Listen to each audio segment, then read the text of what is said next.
My dad chose his new wife's kids over me. I had no love, no peace, so I left at 17. Now he wants back in and says I'm the selfish one. I, 21 male, lost my mom when I was still a baby, and my dad didn't date anyone until I was around 9. Then he met his wife, Lindsay. She was a single mom to 2 kids. Both her kids had different fathers and weren't around. Her oldest was 11 and her youngest was 6. Her youngest was special needs and medically complex. My dad and Lindsay rushed their relationship because she didn't have much free time and she wanted help and dad was willing. A really brief TLDR. My dad kept me in a bad situation. His wife's youngest took up a lot of money and space and with all the extra needs, and her oldest was angry and violent and lashed out and drank and did substances. I had a curtained-off space, not a bedroom with a door, and not a real bed. Went 6 weeks without seeing my dad while I lived there once. He told me she came first when I asked him to leave, and his marriage and happiness would always be first. I left at 17 and didn't look back, and now he wants to reconcile, but I said no because I deserve to be happy too. I know it wasn't her son's fault, her son was the 6-year-old. But he was a lot of work, and I resented it from the start. Dad told me good people help family, and they don't pass up love and family just because it'll be more difficult or more work. And he told me that he deserved to be happy and Lindsay made him happy, and that my mom was his first chance and he lost her, so Lindsay was his second chance. He told me I could benefit so much from being a caring brother to Lindsay's son and would learn a lot about real life. Money was extremely tight and the house had so much medical equipment and mobility stuff for Lindsay's son. I didn't even get an actual bedroom. I was shoved behind a curtain where the office had been before Dad and I moved in. The timeline was like, May Dad and Lindsay meet. September they introduce all of us to each other. November we all move in together. February Dad and Lindsay are married. A few months after Dad and I moved in, Lindsay's daughter, aka the oldest, started acting out. She smashed up some of her half-brother's medical equipment. She stole money, she started sneaking out late at night, and she got drunk a few times. She started taking substances. She pushed me around if I was in her way. There were nights I couldn't sleep until 1 or 2 a.m. because I could hear Lindsay and her daughter fight, and the daughter would say she wished her half-brother would pass away and they could move on. Lindsay would get hysterical about it, and her daughter would say he wasn't her real brother anyway, and he was just a burden. I begged my dad to leave and let it be the 2 of us again, but he said we couldn't walk out. We committed. We were more than just the 2 of us now. I told him I didn't want any of them, and I hated how much life had changed.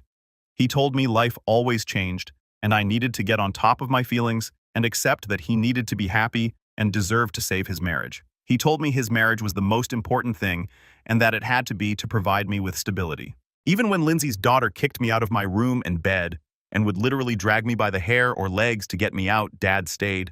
When I was 13, I went 6 weeks without seeing my dad because Lindsay's son was in the hospital and she stayed the whole time, which meant if Dad wasn't at work, he was with her.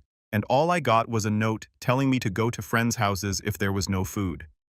Those 6 weeks were hell because every time I saw Lindsay's daughter, she would curse at me and shoved me around and made it so I really didn't feel okay outside of my curtain. Nothing got better, and after I turned 15, Lindsay started asking me to help more with chores and errands, and she expected me to be her little helper.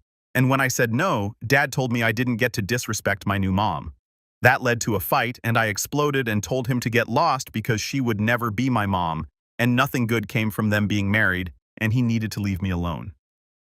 A few more fights happened around what I said because Lindsay heard and she was upset and said she loved me and her son loved me too, and would hate to know I saw him as nothing but a burden too. I was 17 when I just left one day. I didn't have a plan or a bunch of savings, but I decided I couldn't anymore. I left Dad a note like he left me when I was 13. He filed a missing persons report, and I had to tell the cops I was safe, but I refused to go back. And I avoided getting sent back before my 18th birthday. Then I was just free. I didn't stay in touch and started a new life. I even tracked down my mom's family, and now I live with my maternal grandparents who had searched for me for ages. But Dad moved and never let anyone know where we were going. He got in touch a couple of months ago, and I ignored him, and I kept ignoring him and his request to reconcile. Then I replied a week ago to him saying how much he hated that we ended up here, and he wasn't even sure if I blocked him. I actually had planned to, but never expected him to reach out. But he loved me and missed me, and more than anything, he wanted us to work on things. I just told him that he chose his wife over me, and he made a big chunk of my childhood hell as a result, and I wanted nothing more to do with him because I deserved to put my happiness first.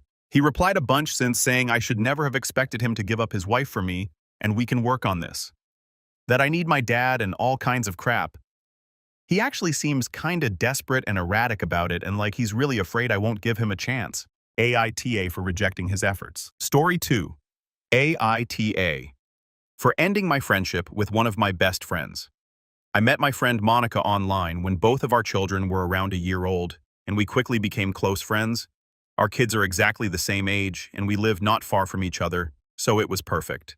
She helped me out by watching my daughter some days of the week, while I worked as she was a stay-at-home mom, and wanted her son to have friends and make a little extra money, so I got discount childcare, and it was a win-win. We had a joint birthday party this year for the kids, and it was great. She also watches our other friends' kids sometimes, and they are starting to have the cutest little friend group. I know that she loves all the kids and would never do anything to harm them at all. Ever since I met Monica, she has struggled in her relationship and with her mental health. I know this is not her fault, but I think it is starting to impact her ability to watch my child, and some things have happened and been said, and I have no idea what to do. I don't want to take my daughter somewhere else and have her resent me. I also don't want to ruin my daughters or my friendships based on something I may be overreacting about. Sorry, I know I am jumping ahead, but here is the story. I am sorry if it is long or rambly. I am just trying to include everything so you guys can be unbiased in your comments. Monica's son Austin was born with some deficiencies. He is not up to par on his speaking specifically, and they think he might be on the spectrum. However, Austin is so advanced in his motor development. He was walking and climbing before he was 1, whereas my daughter is the exact opposite. She talks on the level of a 3.5-year-old she just turned 2, but just started really being able to run and jump. Both of these are fine. I am a firm believer that babies develop at their own rate. If they need outside help, that is fine, and there is no shame in that, but I really try not to compare one baby to another. I think she is the same way as well, but I know it can be hard when you are with them both so often. I mention this because I am not sure if her comments are from jealousy or what, but recently I have noticed little passive-aggressive comments made about my daughter to me that rub me the wrong way. Monica is on the spectrum, and I am not. So I am not sure if maybe she was trying to joke and it just came out wrong, or if she actually does secretly not like my daughter. The other day, my daughter Sarah was at Monica's house playing with Austin's toys and was playing with a Mickey Mouse toy. Autumn walked up and snatched it from her. We have really been working on my daughter using her words when she is upset and not just reacting and being mean, so I was super happy and proud when my daughter very calmly said, "Have that back," asking to have the toy back. Monica said, "No, that is Austin's." I thought that was a little weird because at this age, it is really important to teach about sharing and taking turns, but I thought maybe it was a special toy or something and did not say anything. Monica then turned to me and said, "I love Sarah and everything, but she is really entitled to Austin's toys," and then just kind of chuckled. This rubbed me the wrong way, but did not make me really mad until after I had thought about it for a while when I was home later that day. It is my opinion that if you run a little daycare like this, then the toys are for all the kids. Whenever we watch Austin for her, we hide all of Sarah's special toys she is really possessive of, and let Austin play with anything, as long as one child is not taking toys from the other and they are sharing, well, it is fine. So this comment was very out of left field for me. I did not say anything because at the end of the day, she is right and it is Austin's toy.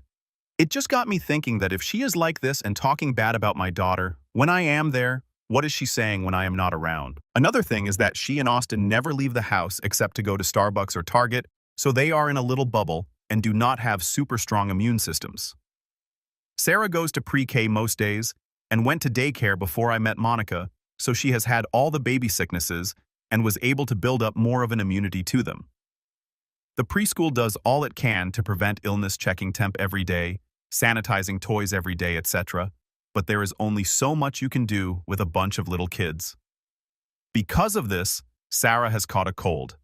Monica then went on to say it was all Sarah's fault. They have been sick since August and missed a lot of work. Maybe this is the case, I don't know, but whenever Sarah is sick, I tell her to let me know if I need to come and get her in order to prevent them from being sick. So I feel like if this was the case, why did she never text me until after they got sick each time? The most recent thing that has made me look back on everything and really rethink stuff happened about 2-3 weeks ago, and I still have no clue what to do. Monica and her husband have always had on and off relationship issues, but this time it got really bad. They were driving back from somewhere with the kids in the back seat and had a huge fight. Her husband was driving and he apparently has really bad anger problems sometimes. According to her, he started yelling at Monica and driving really scary, speeding up, slamming on brakes, etc. with the kids in the car. Then when they got home, he yelled at Monica more and then just stormed out of the house and drove away. This was right before I came to pick up Sarah, maybe 3 to 5 minutes before.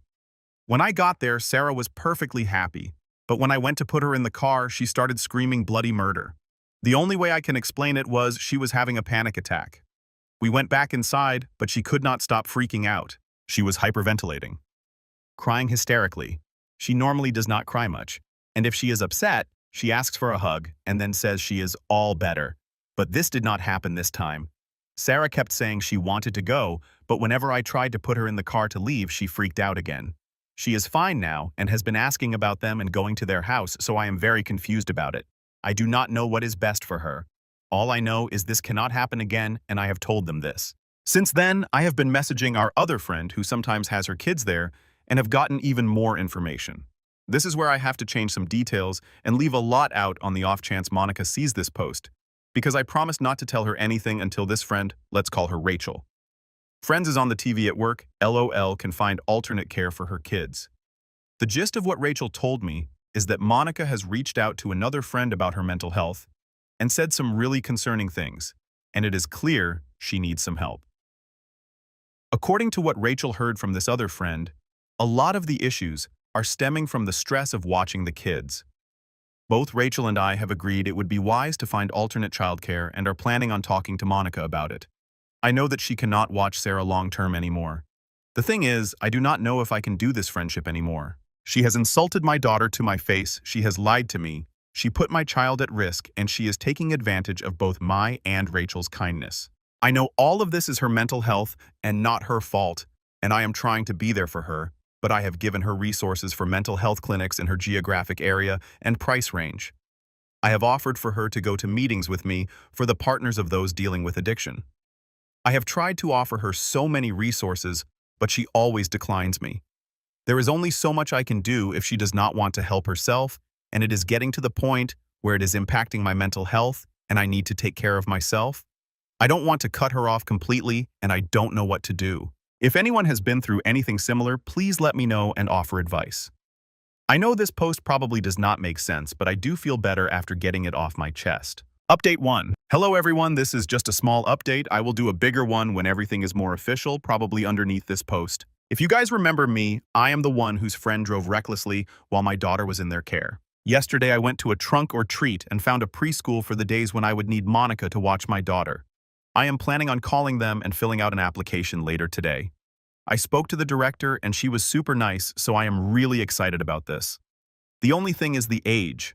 My daughter would have to be 2 by a certain day and she is 3 days behind that, but we think that since they still do not have a full class, they will probably allow her to join. Last night, I texted Monica and let her know that I was looking for alternate care for Sarah because watching the kids seemed to be stressing her out. I did not tell her what her other friend told us because I did not want to violate trust, but Monica was understanding, I think. She started off really understanding, but then went on to say she was trying really hard to not take it personally. I found out via Twitter that she was having a rough week after I told her about the alternate care, so I think it was bad timing on my part. Or maybe she is manipulating me, I don't know. That is my mini update for now. I will let you all know what happens after today, or whenever I hear back from the preschool. I am a little worried about the age. Should I just lie about her birthday, or just hope they let her in? Tiny update 2 hours later. She got into the preschool. I was worried because when doing the registration application, it said there was a wait list, but they just called me and said she is in and can start ASAP. I chose to start next week. They are closed the 5th for the election. Everyone, please remember to vote so she officially starts the 7th. I paid the tuition just now and everything. They also said they do something there called specials, where every day they do focused learning in different rotating subjects like music, art, Spanish, etc. I am so excited for her, she is going to love it. Update 2. Sarah started her new preschool this month and absolutely loves it. She already has lots of friends and is excited to go, so that is good. We have seen Monica and her husband in Austin a little since not having them watch Sarah anymore, but not like before. Monica admitted that she has really been neglecting her mental health, and I am trying to give her space to do that, but I am not sure she is. Every time I talk to her, she says something bad is happening or is depressed. I feel awful, but there is not really anything I can do, and I have my own problems to deal with. I am working with my therapist to be less of a people pleaser, and one thing she pointed out is I go out of my way to solve others' problems and not my own, so I am trying really hard not to do that. A little bit of background is needed for this story, so I will try to give some without making it obvious who I am talking about in case she comes across this post. Monica and her husband are not amazing with money. They have enough to survive barely, but as soon as they get money, it is spent. They have more toys for Austin than I can count, and they always have more coming in. Because of money issues, Monica and her husband live with her dad. There are a lot of issues in that relationship, and her dad is constantly threatening to kick her out over issues but never follows through. I honestly feel so terrible I could not imagine having a parent like that who only has conditional love to give. Monica and her husband do not pay rent, they do pay utilities though for the house. Well, this time Monica's dad actually followed through and signed a new lease for a house. This means Monica has to move out by a certain time because her dad will no longer be renting the house they are currently in. I saw her post on Blue Sky, the new Twitter for those boycotting Elon, asking about part-time jobs and places for rent, so I messaged her asking, "What is up?" She explained how her dad signed a new lease and they have to be out but have no savings and cannot afford to live anywhere. I truly feel bad, but there is nothing I can do to help, so all I could offer was a listening ear. She explained how she has friends on the other side of the country, 30.8 miles or 368.55 kilometers away, and may move there. I am not sure how to feel now. I don't know if it is even going to happen. Even though all the stuff in my other posts happened, I cannot help but feel sad. I don't know if I need advice or what. I just wanted to get all my feelings out, so here I am. I may update, I don't know yet. There is a lot more going on as well that I may get into if anyone wants with Austin, not adjusting to not having Sarah there, and some manipulation and possible ghosting. I am just very confused how to feel right now. Should I be happy or relieved or sad or all of the above? Update 3. I was not going to update but got 2 messages and a comment asking for an update, so here it is. First, the relevant info. Selective mutism section. Advice semi-needed. My daughter loves her new preschool. She comes home every Tuesday and Thursday talking about how much she likes it and her new friends. They post daily photos and send home art projects all the time. It is just what I wanted. The only problem is that since starting, she does not talk at school anymore. She used to talk all the time at her other school and just stopped. She never talks at the new school. I know she is learning stuff because she comes home and talks about it, for example. They had a Christmas program and she still will not stop singing Jingle Bells because they learned it in school. She always says she loves her friends. I have no clue why she just stopped talking. Second, the friend drama. So it looks like the move will not be happening, at least for now. My friend currently lives with her mom, and her mom had told her to move out by the end of 2024. Then I heard it got pushed back to the end of January, and now she tells me that it is indefinitely put off due to finances and credit checks. I totally understand having financial issues, but I honestly feel really bad for my friend having to live with her mom even longer. Her mom is a really big liar about a lot of things and has some manipulative and narcissistic tendencies. For example, she does not pay her rent or car payments, and her car has been repossessed multiple times, and then yells at my friend for not being responsible with money enough to find a place to live away from her. She lied to everyone saying her car was in the shop. I even gave her rides to work every day for a week, thinking her car just kept breaking. Nope, it was repossessed. My friend also got a letter in the mail saying she was denied a credit card she never applied for. With some investigative digging, she found out her mom was the one who applied for it. I, thinking the move was still happening at the end of the month at this point, urged her to report it as identity theft before it could happen again and be successful. She declined, saying that they cannot get approved anywhere and are stuck living with her. Honestly, hearing all that my friend is having to go through it makes me understand her and all the issues I was having with some things better. I am glad my daughter is somewhere different in terms of her care, but I have decided not to cut this friend off because I really think she needs some supportive people in her life. It is hard to thrive if you are in an environment that is constantly beating you down. I really shortened the drama with her and her mom, but if you want any more, please let me know and I may post for context. I work with her mom and have known her for over 2 years now, and it is very complex. I only tried to post stuff I have verified is the truth after hearing both of their stories, but I have heard so much stuff, it is crazy and I need someone to tell it all to or I might go insane.